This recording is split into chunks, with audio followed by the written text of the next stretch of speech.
it's pretty easy to tell at this stage that Baldur's Gate 3 is not the best-selling game of 2023.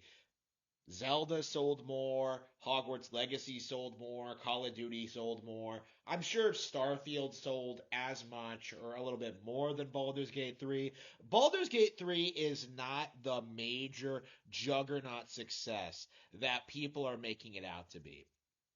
And I think a very good example of where Larian is going to go going forward is if we take a look back.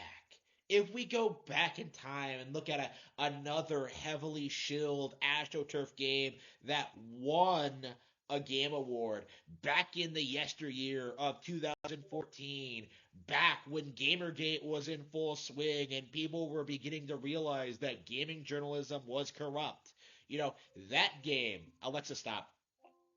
That game, Dragon Age Inquisition, a game that was universally derided as being a major step down from previous Dragon Quest games, Dragon Age games, that really brought down BioWare and was kind of seen as the beginning of the end of the company. People were already mad at them for Mass Effect 3 and the ending for that game, but Inquisition was the game that really solidified just how far they had fallen since their heyday. And ever since then, what happened?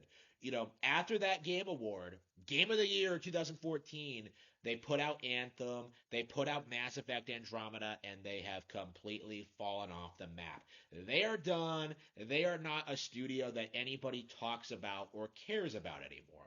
What can we learn from this? Baldur's Gate 3 is absolutely in the same position because Baldur's Gate 3 is not a particularly impressive title.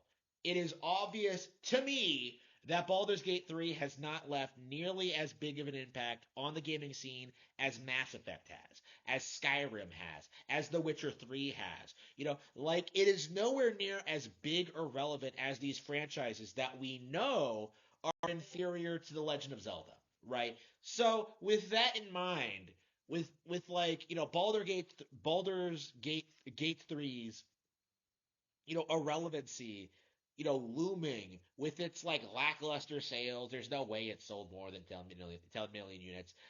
With its with nobody talking about it anymore, with the narrative that it's the most successful game of 2023 crumbling. What's next, right? What's going to happen next, right? Well, we're going to see people start to acknowledge that Tears of the Kingdom is a great game, right? This is, I think, a repeat of what happened in 2017 with Breath of the Wild, right? When that game came out, people did the same thing where they latched on to some random game that came out that year, Horizon Zero Dawn, spent the entire year trying to push it as a major gaming IP. Sony pushed it as their big new thing. It was pushed as a Game of the Year contender. It was supposed to be this big, massive thing. And what happened? It fell off with the sequel and nobody cares about it anymore. Right? That was Horizon Zero Dawn. That was its legacy, right? And Breath of the Wild, all throughout that period, going through 2017, 2018, 2019, 2020, 21, 2021, 2022, throughout all of that period, everyone was trying to pretend that game was mid, it wasn't great, it was a Ubisoft open world game, it was garbage, right? And then Tears of the Kingdom came out, right? In order to give themselves credibility, in order to pretend that they, were big fans of Zelda and that they were extremely disappointed with what happened with Tears of the Kingdom, the same people who spent the past 7 years, 7 years, hating on Breath of the Wild turned around and said Breath of the Wild was a masterpiece and that Tears of the Kingdom was a disappointment, right?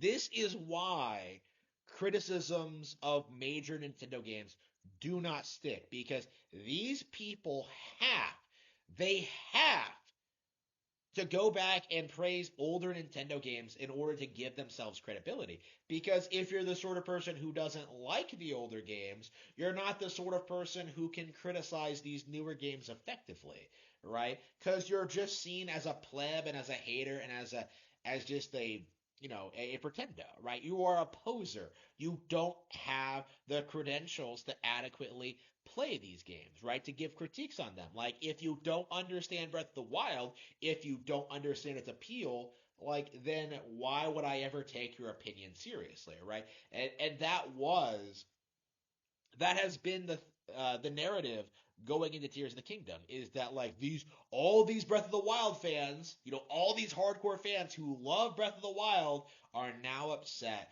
with Tears of the Kingdom, right? For being the exact same game. Well, if you were fans of Breath of the Wild, wouldn't you want more of the same, right? Didn't when Majora's Mask came out, weren't you upset that Majora's Mask wasn't the exact same game? Right? Weren't you upset with Wind Waker being too different? Weren't you upset with Twilight Princess being too similar? Like, it's almost like you're upset no matter what happens, right? It's almost like you make up some kind of controversy no matter what the situation is, no matter what the quality of the product is, no matter what Nintendo does, you're always going to complain about it. It's almost like we can't take your opinion seriously because you're not being fair to the actual product. And that's what this comes down to, is that people were not being fair to Tears of the Kingdom. They were deliberately misinterpreting this game. They were deliberately downplaying it. They were deliberately like ignoring all of its major qualities. They were ignoring everything the game delivered on, what it improved on, what it did better than Breath of the Wild. They were ignoring facts like say Nintendo managed to put out a sequel to Breath of the Wild before CD Projekt Red could put out a sequel to Witcher 3, right? Before Bethesda could put out a real sequel to Skyrim, right? The fact that they had such a quick turnaround time on a game like this is just absolutely insane, and people don't give them enough credit for it. And above all, I think they're going to do it again. Like, that's the thing here, is that people really have this mindset right now, is that Tears of the Kingdom was so disappointing that the sales are going to go down with the next game, but it's not going to happen.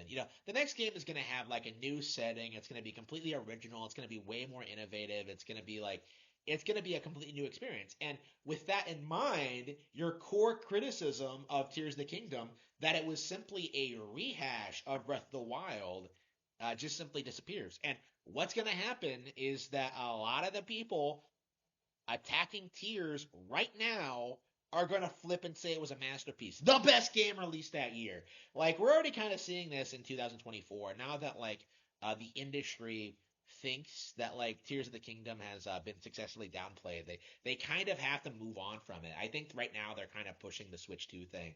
But, like, in a vacuum, right? Without people actively pushing a narrative, Tears of the Kingdom would be and is going to be rightfully acknowledged as a masterpiece, right? It is a genuinely great game, and nothing that any game journalist, YouTuber, or shill can do will change that.